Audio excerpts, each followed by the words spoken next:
Go find your basket of fruit and pick out an apple you think looks good.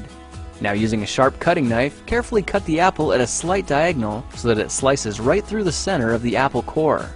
While we're here, let's save 2 of the seeds because we'll be needing them later. Now that we've got our 2 halves, let's take the side that still has the bottom attached and place it face down on a cutting board. We'll need to place 2 butter knives perpendicular with the top and bottom of the apple. Now we can carefully cut down along one side of the apple core until the knife bottoms out on our makeshift spacers, then use the spacers as a guide to gently cut in from the side.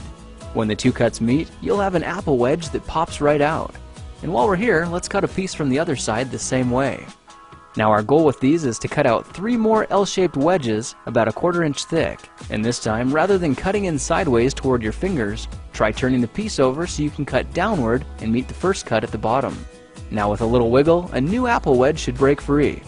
If you repeat the process 2 more times, then stagger the pieces back together, the effect is a beautifully layered wing.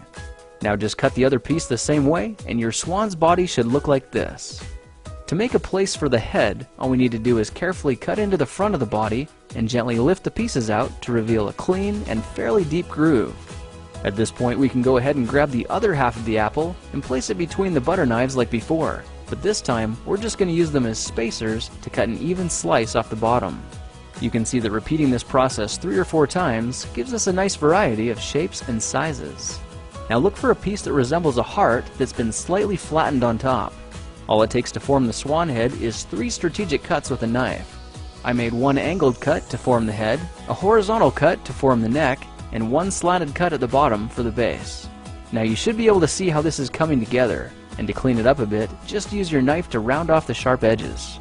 All that's left now is to place the apple seeds where you think the eyes should go, then use the side of a butter knife to press them firmly into position.